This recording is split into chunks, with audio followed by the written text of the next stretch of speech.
In 1995, 5 years after making Goodfellas, Martin Scorsese got the band back together, or some of the band at any rate, Robert De Niro and Joe Pesci, for Casino, a film that, shall we say, carries the flavour of Goodfellas within its very DNA. This follows this character played by De Niro, this Rothstein, who ends up working at a casino, managing a casino for the mob. He kind of wants to keep it clean. He just wants to run the casino. That's all he wants to do. He's like, once he's there, once he's doing it, that's all he wants to do, and he just wants to do it well. He wants to do it right, as right as he can, and that's it. That's all he wants to do. But things in his life, his wife, his enforcer friend that kind of comes over from I can't remember where it was he was originally based, but this guy follows him over, comes with him, and kind of, yeah, played by Joe Pesci, and he's a bit of a nut job, a bit like he was in Goodfellas, and it just kind of makes things go a bit south, along with a host of other people. So all these things just get in the way of him running this casino in the way that he wants, keeping his nose semi-clean, and just, yeah, smoothing things over nicely with the people that he needs to smooth over with. And that's really the film. That's what it's about.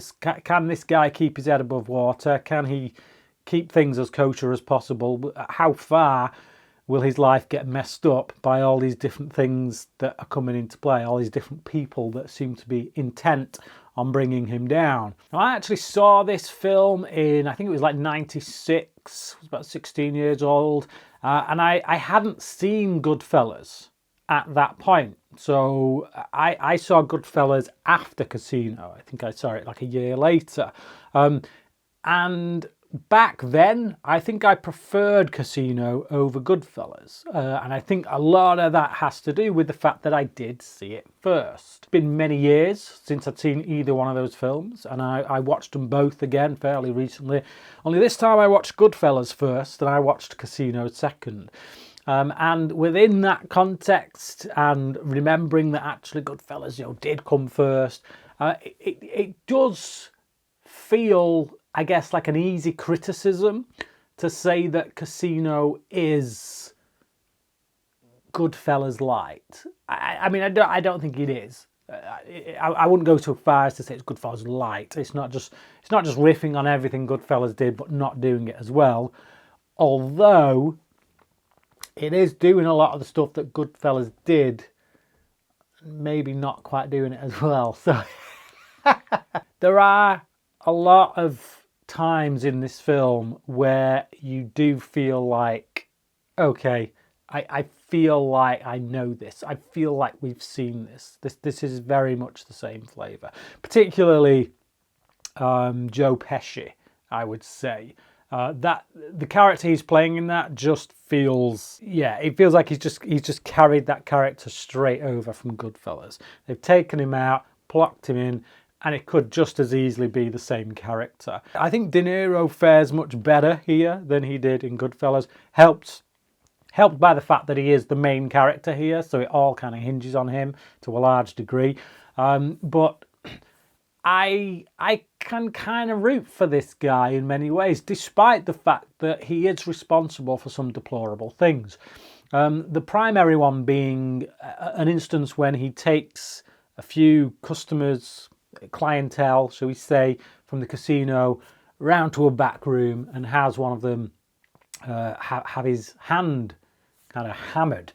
Now, while I don't condone that in any way, shape or form, I can't help but think that the character who gets hammered kind of had it coming to a large degree, in the sense that he was cheating, he knew he was cheating, and if you go into casinos in Las Vegas cheating, given all the stories that I've heard at any rate, it would be kind of expected that something like that is going to play out, which is why I would never go to Las Vegas and cheat. Beyond that, like, a lot of the rest of this film, and again, it could just be because we exist within a world that is filled with not so savoury characters, that De Niro's character just comes out looking the most savoury, which I think to a large degree that is what it is. He kind of looks quite saintly in comparison to a lot of the people he's playing alongside, and because of that, I can kind of root for him in many ways. Like there's moments in here where he shows himself to be a good father. You know, he wants to be a good husband. He wants to give his wife everything that she could want. And she just doesn't allow that because of her behaviour, because of the way she constantly kind of goes against him or does something that any husband would be upset about, quite frankly. It's almost like I feel like if the rest of the characters followed his lead, he could take the casino, that business, into a more kind of, wholesome, kind of savoury area, so to speak. He could clean it up somewhat. But obviously, the world he got involved in, it ain't that world. They don't care about that stuff. They care about money. Money, money, money. And so none of the ethics that he may try and put into play are ever going to win out when you exist within that world, when you play the game within that world. I think to some extent that's what the film is about. You can't dip your toe into sin thinking that, well, I just do this one thing but try and use that to clean it up elsewhere. It just doesn't work. You dip your toe in sin and you're covered in it, period. And we see that play out over the course of this movie, you know. No matter how wholesome he may try and make things or steer things, he's already covered in sin because of the world he's stepped into. I think Sharon Stone is phenomenal in this movie. She plays Ginger, who is the wife of the Robert De Niro character. I think easily Sharon Stone's best performance, I would say. She gives it all she's got. I think was she nominated? I'm not sure she won, but she's certainly nominated for this, supporting actress, I think. Could be wrong. I feel like that's the case. I feel like I remember that being the case. But yeah, deservedly so. I think she gives it her all. She shows that, you know, when given the right part, when given the right director, she actually can deliver. She's a messy character. She's an ugly character in many ways. You know, I mean, it's Sharon Stone. I know on the outside, she looks beautiful. It's Sharon Stone, obviously.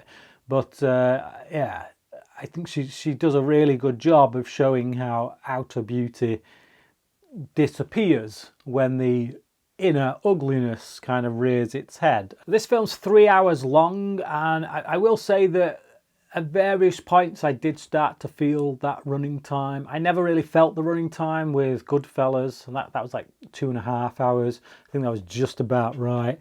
Here, I do feel it starts to get a bit of a stretch at times, but I still feel invested. I feel more invested in the second half. I think in the first half, there's particularly that first hour, there's a lot of setup. They're showing you this world. They're showing you how this world operates, what the rules are, who all the characters are, and I feel that it kind of goes on a bit. It's like it feels like there's an awful lot of setup. It's still engaging because it brings you into a world that you perhaps don't understand or aren't a part of. Certainly I'm not, at any rate. I don't think I've ever stepped foot in a casino outside of anything like Blackpool, which ain't a real casino. It's just, it's again, it's not, a bit like Goodfellas, it's not really a world I have any desire to be a part of.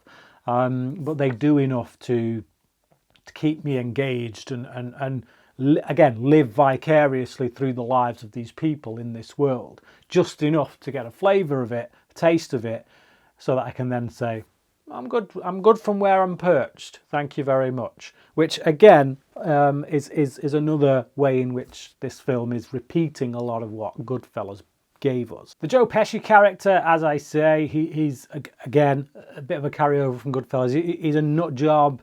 He does some heinous things, and yet, for all intents and purposes, he's a good father. You know, you see how he acts with his son. He makes sure he spends time with his son. He interacts with him really, really nicely. We see a side of that character there that he doesn't show elsewhere in the world he exists, and it's strange. I wouldn't say it's redemptive, but certainly it humanises him to a certain degree, where you're like, okay, this guy does have a side.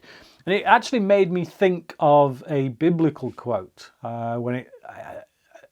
something along the lines of, like, even criminals know how to give good gifts to their children, and it's like, just so if bad men can give good gifts to their own children, think how great the gifts will be from your Father in heaven. And that quote just kept going through my head as I was watching this, as I was seeing the way in which Pesci's character interacted with his son, having just seen, like, him pop someone's eyeball in a vice and things like that, and then you see the way he interacts with his son. It was just this strange kind of dichotomy that seemed in direct opposition with each other. It didn't quite mesh, and yet, I imagine there's a lot of truth there, that people who are despicable, who are quite hateful, in fact, who do horrible things, can still treat their own kids in a loving way. It's not something you often see, I feel like, in a film. You see a bad guy like that, they tend to be quite one note. You never get to see that side where, oh, actually, no, they do have a family, and they do seem to know how to treat another human being when it comes to their own family, which in many ways makes the things that he does even more despicable when he's doing despicable things. So Casino does a really great job of showing you into this world, allowing you into this world, and just looking at the mob ties to, like, Las Vegas and that. I don't know that whether it still operates in this kind of way, whether the degree to which the mob has ties these days to the casinos. But to be perfectly honest, I wouldn't be surprised if it hasn't changed all that much, whether it's just they've shifted goalposts or gotten around laws different ways. Either way, that world isn't enticing to me. Las Vegas, when somebody talks about Las Vegas, and they try to make it sound fun, like the Hangover movies, none of that stuff seems fun to me. Las Vegas doesn't seem like a nice place to me. It's always just seemed really sleazy. And I think this film does a good job of showing you that is the case, but why it's the case, and because of who it's run by, and how it operates, and where the money goes, and where it comes from. And so in that regard, it's a very, very intriguing film to look at the mechanics of how a place like Las Vegas is run.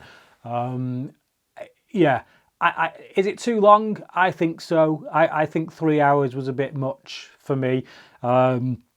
I think the filmmaking is still incredible. It's great filmmaking, great editing, great cinematography, wonderful performances. I feel like there's a central character in this one that maybe I can root for a bit more than anyone I had in Goodfellas. Even though Goodfellas, I would say, was a lot more entertaining, a lot more kinetic. The pace of it just kept me hooked all the way through. So yeah. Of the two, Goodfellas, I would say, is definitely the better film. But Casino, if you've not seen it, definitely worth a watch. But there you go. That's my thoughts on Casino. But what about you? How do you feel about the film, and how would you rate it in comparison to Goodfellas? Do leave your thoughts on it down below in the comment section. Thank you for watching this review, and until next time, cracking.